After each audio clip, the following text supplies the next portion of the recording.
Hi நண்பர்களே, என்னுடைய பேர் பிரவீன்குமார். நான் இன்றைக்கி தான் ஃபஸ்ட் டைம் வீடியோ க்ரியேட் பண்ணிக்கிட்டு இருக்கேன். நான் இப்போ சாத்தூர்லேருந்து வரேன், விருதுநகர் டிஸ்ட்ரிக்ட். என்னை பற்றி சொல்லணும் அப்படின்னா, நான் இப்போ B Tech IT graduation 2026 passed out. அதை நான் முடிச்சுட்டு இப்போ சென்னையில் இஜாக்ஸ் டெக்னாலஜின்னு ஒரு டெக்னாலஜி ஒரு இன்ஸ்டியூட். அந்த இன்ஸ்டியூட்டில் நான் இப்போ Java full stock development with Chennai அந்த கோர்ஸ் நான் எடுத்திருக்கேன். அந்த இதுக்குரிய சீரீஸ் நம்ம இப்போ ஸ்டெப் பை ஸ்டெப்பாக பார்க்கலாம். டே 1 என்ன பண்ணேன், டே 2 என்ன பண்ணேங்கிறத நம்ம ஒன்றா பார்க்கலாம், ஒரு வீடியோவில் பார்க்கலாம். நான் டெய்லி கற்றுக்கிறத நான் டெய்லி இங்கே யூடியூப்பில் அப்லோட் பண்ண போகிறேன். இது எதுக்கு அப்படின்னா நான் அப்லோட் பண்ணுறேன் அப்படின்னா கண்டென்ட் க்ரியேஷன், அதுக்காக நான் அதை ஸ்டார்ட் பண்ணல. டைரெக்டாக என்னையே நானே டெஸ்ட் பண்ணிக்கிறேன், செல்ஃப் இம்ப்ரூவ்மெண்ட்டுக்காக. அதை செக் பண்ணுறதுக்காக தான் இந்த வீடியோ. நான் டெய்லி எடுத்து கன்சிஸ்டன்சியாக நான் இது பண்ணி பில்ட் பண்ணுறதுக்காக நான் யூஸ் பண்ண போகிறேன். ஓகே, வாங்க வீடியோவில் போகலாம். டே 1 அவங்க என்ன சொன்னாங்க அப்படின்னா, what is full stack. Full stack அப்படின்னா என்ன, அதோட கோர்ஸோட கண்டென்ட்டை ஃபுல்லாக எக்ஸ்பிளைன் பண்ணாங்க. ஃபுல் ஸ்டாக் அப்படின்னா தனியாக front end back end database, இது 3 சேர்ந்தது தான் ஃபுல் ஸ்டாக். இந்த 3 இதுக்குள்ளக்க ஒரு கொஞ்சம் குட்டி குட்டி கான்செப்ட்ஸாக இருக்குது. அது எல்லாத்தையும் நம்ம சேர்ந்து படித்து அது தெரிஞ்சுக்கிட்டோம் அப்படின்னா தனித்தனியாக நம்ம தெரிஞ்சுப்போம். Front end developer, back end developer, database அப்படின்னு தனித்தனியாக இருக்கும். இது எல்லாத்தையும் சேர்த்து பண்ணால் மட்டும்தான் அது பேர் ஃபுல் ஸ்டாக். எல்லாமே சேர்ந்து தெரிஞ்சால் மட்டும்தான். தனித்தனியாக தெரிஞ்சால் நான் ஃபுல் ஸ்டாக் டெவலப்மெண்ட் நம்ம சொல்ல முடியாது. இதுதான் முதல் இது. ஓகேவா, ஒரு நிமிஷம் இருக்குங்க. ஓகே, தெரியாமல் பாஸ் பண்ணிட்டேன். இப்போ திரும்ப ஃபுல் ஸ்டாக்னு எடுத்துக்கிட்டோம். ஃபுல் ஸ்டாக்கில் ஃப்ரண்ட்டுன்னு எடுத்துக்கிட்டோம் அப்படின்னா ஸ்டீம் இருக்கும், சிஎஸ்எஸ் இருக்கும். சிஎஸ்எஸ்ஸில் டெய்ல்வின் சிஎஸ்எஸ், பூட் ஸ்ட்ராப்னு சொல்லுவோம். ஓகேவா, இப்போ டெய்ல்வின் சிஎஸ்எஸ் அவங்களே சொல்லிக் கொடுத்துருவாங்க. பூட் ஸ்ட்ராப் மட்டும் நம்மளாக படிச்சிருக்க மாதிரி இருக்கும், அதாவது நாங்களே படிச்சிருக்கோம். அது செல்ஃப் பேசுவாங்க. அதுக்கப்புறம் JavaScript, ES6, React JS, இதுதான் ஃப்ரண்ட் அண்ட் ஃப்ரேம் ரியாக்ட் ஜேஎஸ்ங்கிறது. இப்போ HTML, CSS, டெய்ல்வின் சிஎஸ்எஸ், பூட் ஸ்ட்ராப்னு சொல்லணும் 4 இது மட்டுமே வச்சு ஒரு ஃப்ரண்ட் எண்டில் ஒரு ப்ராஜெக்ட் பண்ணலாம். அதுக்கப்புறம் JavaScript, ES6, React JS, இது எல்லாத்தையுமே அதாவது ஸ்டார்டிங்கில் பார்த்தது இதையும் சேர்த்து ஒரு ப்ராஜெக்ட் பண்ணணும். 2 ப்ராஜெக்ட் இதுலேயே ஆச்சு. டோட்டலாக ஃப்ரண்ட் எண்டில் மட்டும் 2 ப்ராஜெக்ட் நம்ம பண்ணணும். அடுத்து பேக் எண்ட் எடுத்துக்கிட்டோம் அப்படின்னா ஜாவா, கோர் ஜாவா தெரிஞ்சுக்கணும், JDBC connectivity, Java database connectivity, spring boot back எண்டில் யூஸ் பண்ணணும். அதுக்கப்புறம் டேட்டாபேஸ் எடுத்துக்கிட்டோம் அப்படின்னா MySQL, அதுதான் மேண்டேட்டரி, அதில் யூஸ் பண்ணுவாங்க. இதுதான் கோர்ஸோட இன்ட்ரோ.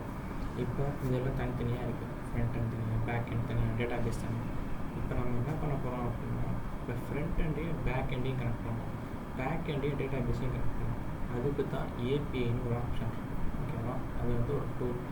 அந்த அப்ளிகேஷன் எனக்கு API ஃபுல் ஃபார்ம் போச்சு. அதனால் நான் தெரிஞ்சுக்கிட்டு நான் சொல்லுவேன். கூகுள் சர்ச் பண்ணுறேன்.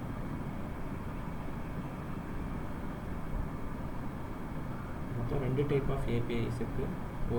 ஒரு type of API REST API, இன்னொன்று Axios API. இப்போ API ஃபுல் ஃபார்ம் என்ன அப்படின்னா அப்ளிகேஷன் ப்ரோக்ராமிங் இன்டர்ஃபேஸ். ஓகேவா, இப்போ அப்ளிகேஷன் ப்ரோக்ராமிங் இன்டர்ஃபேஸ்னு எடுத்துக்கிட்டோம் அப்படின்னா அதில் REST API, Axios APIன்னு இருக்குது. ஃப்ரண்ட் எண்டையும் பேக் எண்டையும் கனெக்ட் பண்ணுறதுக்கு Axios API யூஸ் பண்ணுவோம். பேக் எண்டையும் டேட்டாபேஸையும் கனெக்ட் பண்ணுறதுக்கு REST API யூஸ் பண்ணுவோம். ஓகேவா, இந்த 2 API தான் நம்ம யூஸ் பண்ணுவோம். இதுதான் கனெக்ட். இதுதான் டே 1 சொல்லிக் கொடுத்தது. அதுக்கப்புறம் கோர்ஸ் இதெல்லாம் முடிஞ்சிருச்சு.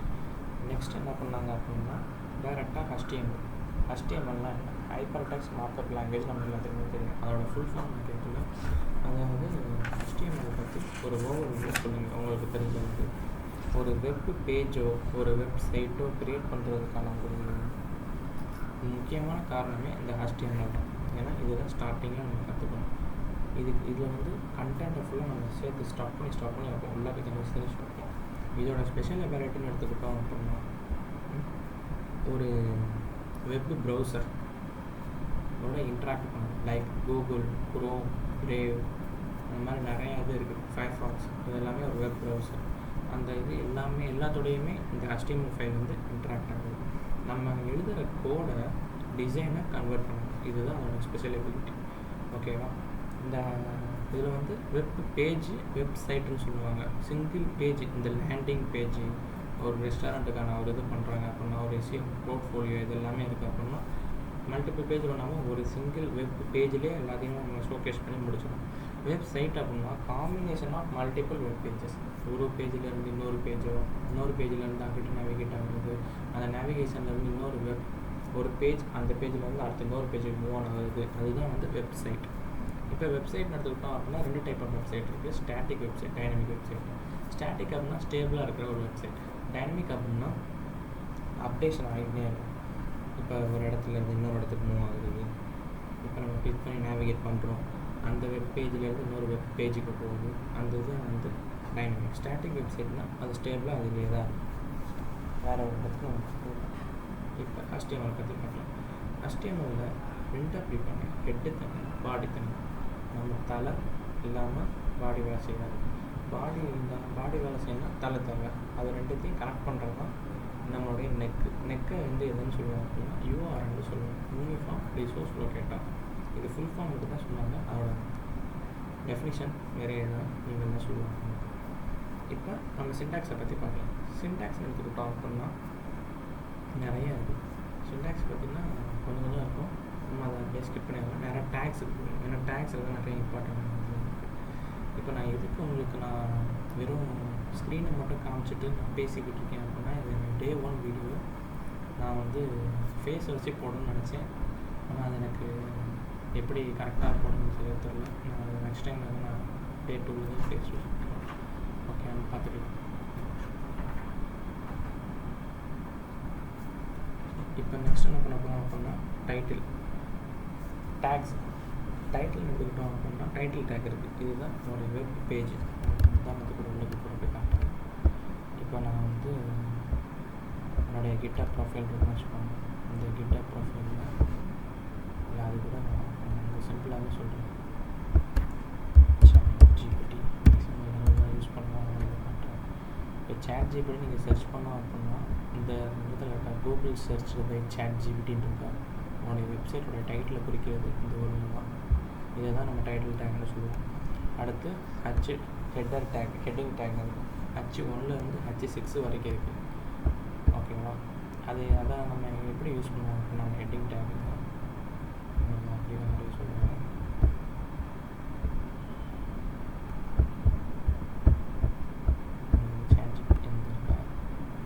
இந்த மாதிரி தான் இருக்கும் ஹெட்டிங் டேக். H1ங்கிறது இருக்கிறதுலே பெருசு, H6ங்கிறது இருக்கிறதுலே குட்டி.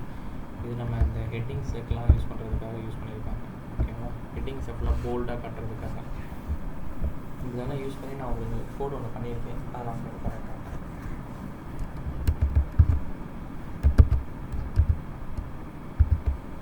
ஓகே. அடுத்து பேராகிராஃப் டேக். எவ்வளோ பெரிய பேராகிராஃப்னாலும் அந்த பேராகிராஃப் டேக்கை வந்து கண்டென்ட்டை ஃபுல்லாக அதிலே காமிச்சிருப்பாங்க. இப்போ பேராகிராஃப் டேக் நான் இங்கே காட்டுறேன். இப்போ உதாரணத்துக்கு ஊட்டின்னு எடுத்துக்கிட்டோம் அப்படின்னா இந்த இடத்துல இருக்கா, இது வந்து ஒரு ஹெட்டிங் டேக் ஹெட்டிங். இப்போ ஹெட்டிங் முடிஞ்சு. இப்போ அதை பற்றின டிஸ்கிரிப்ஷன் எதுவுமே இல்லாமல் இந்த இடத்துல நிறையா இது காட்டுறாங்கள, ஊட்டியை பற்றி இத்தனைலாம் சொல்கிறாங்க. இது எல்லாமே ஒரு பேராகிராஃப் டேக் இதெல்லாம் போட்டிருப்பாங்க. ஓகேவா? இப்போ பேராகிராஃப் டேக் பற்றி பார்த்துக்கோம். இப்போ பி டேக், அதுக்கப்புறம் ஸ்ட்ராங் டேக். இது ரெண்டுமே ஒரு கண்டென்ட்டை போல்டாக காட்டுறதுக்காக யூஸ் பண்ணுறோம். ஓகேவா? பி டேக்கும் ஸ்ட்ராங் டேக்கும். நான் இதெல்லாம் டைப் பண்ணி உங்களுக்கு காமிக்கணும்னு நினச்சேன். ஆனால் நான் எல்லா வேலையும் முடிச்சதுக்கப்புறம் தான் நான் வீடியோ ரெக்கார்டிங் பண்ணணும்னு நினச்சேன். அதனால் சாரி. நெக்ஸ்ட் வீடியோவில் இல்லைனா Day 3 வீடியோவில் வந்து Day 2 வீடியோவும் நான் இனிமேல் பண்ண போகிறேன். ஆனால் அதுவும் நான் ஆல்ரெடி டைப் பண்ணி வச்சுட்டேன். அதனால் தப்பாக நான் நெக்ஸ்ட் வீடியோவில் கன்ஃபார்ம் பண்ணிக்கிறேன். ஓகே, நான் திரும்ப உள்ள போனேன். அடுத்து இட்டாலிக்கு, அதுக்கப்புறம் எம்பேடு. இது ரெண்டுமே ஸ்லாண்டிங் தான் வரும். இட்டாலிக் ஸ்லாண்டிங்னா உங்களுக்கே தெரியும்.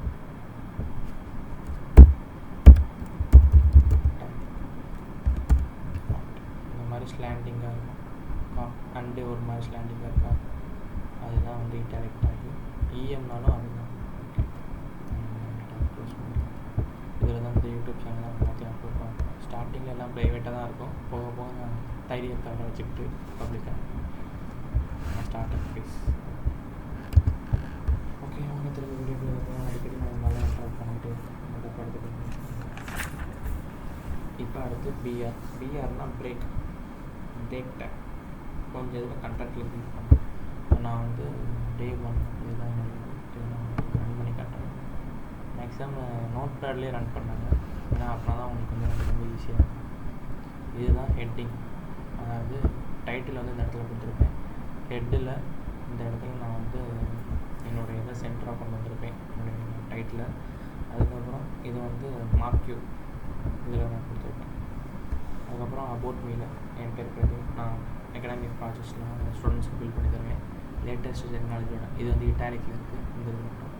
அதுக்கப்புறம் ஈஸியானது இதுவும் வந்து இஎம். ஏன்னா நான் எப்படி சொல்கிறேன்னா, இது நான் தான் கோட் பண்ணேன், அதனால நான் சொல்கிறேன். இந்த இடத்துல ரெண்டுமே ஒரே தான், அவங்க சொல்லிக் கொடுத்தா நான் ட்ரை பண்ணி பார்க்கணும் இல்லாட்டா. இந்த இடத்துல நான் போல்டு கொடுத்துருக்கேன், இன்னொரு இடத்துல ஸ்ட்ராங் கொடுத்துருக்கேன்.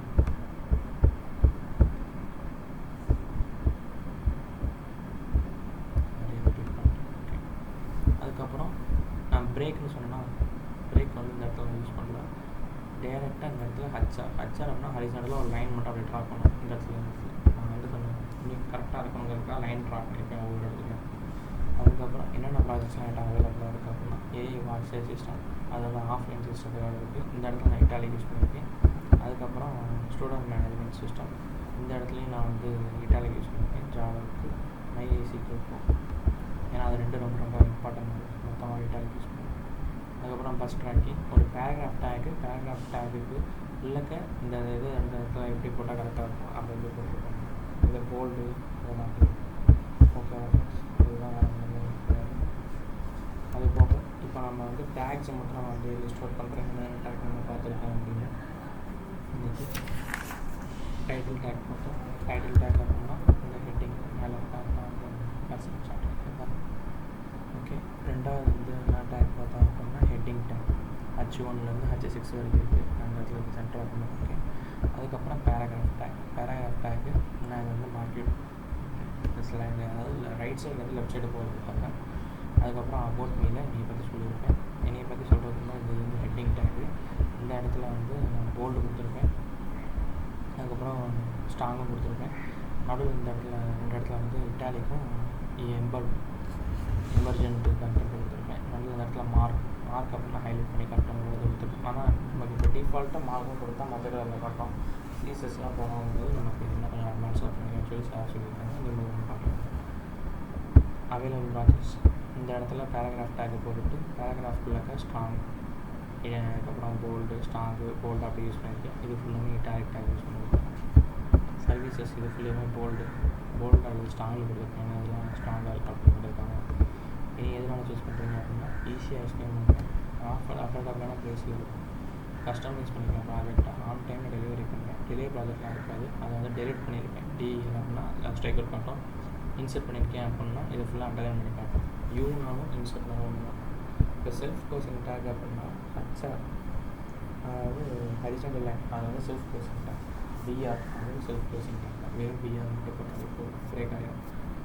ரெண்டு செல்ஃப் கோசிங் டேக் இருந்துச்சு, இது கூட அவ்வளோதான். எனக்கு செல்ஃப் கோசிங் டேக் நினைக்கிறேன். இப்போ உதாரணத்துக்கு ஃபார்முலாஸை வந்து நம்ம உதாரணத்துக்கு H2O அப்படின்னா 2 வந்து கீழே வரும், H2க்கும் ஓக்கும் நடுவில் 2 வரும், ஓகேவா. அதுக்கப்புறம் மேக்ஸ் ஃபார்முலா A+B² அப்படின்னா அது வந்து ஸ்கொயர், அதாவது பவர் மேலே வரும். இந்த மாதிரி இதை கொண்டு வரணும் அப்படின்னா ஒரு வெப்சைட்டில் அப்படின்னா அதுக்கு என்ன நம்ம யூஸ் பண்ணுவோம் அப்படின்னு சூப்பர் ஸ்கிரிப்ட் சப்ஸ்கிரிப்ட்னு ரெண்டு ஆப்ஷன் இருக்குது, ஓகேவா. SUP அப்படின்னு போட்டோம் அப்படின்னா அது வந்து பவர். SUBன்னு போட்டோம் அப்படின்னா கீழே H2O அந்த மாதிரி கொண்டு போகலாம். இப்போ நம்மளுக்கு அதை அப்படியே கோடிங் பண்ணுறோம். இந்த SUBன்னு போட்டோம் அப்படின்னா கீழே, Pன்னு போட்டோம் அப்படின்னா பவர், ஓகேவா. அதனால தான் இப்போ நம்ம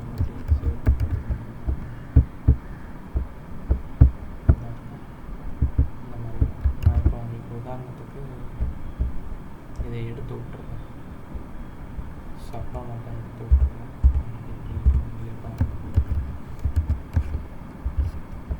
H2O இருக்கா, திரும்ப அந்த சப்பை கொண்டு வந்துடுறேன். பண்ணிட்டேன்னா சேவ் பண்ணிட்டேன், செலக்ட் பண்ணிட்டேன். அது H2 திரும்ப கரெக்டாக வச்சு. Dனா கீழே வரும், Pனா பவர் மேலே வரும், பவர்னா P மேலே வரும். நான் வச்சுக்கோங்க, கரெக்டாக இருக்கும். அவ்வளோதான் இன்னைக்குரிய வீடியோ. நாளைக்குரிய வீடியோ தான் நம்ம சந்திக்கலாம். Okay, bye, take care.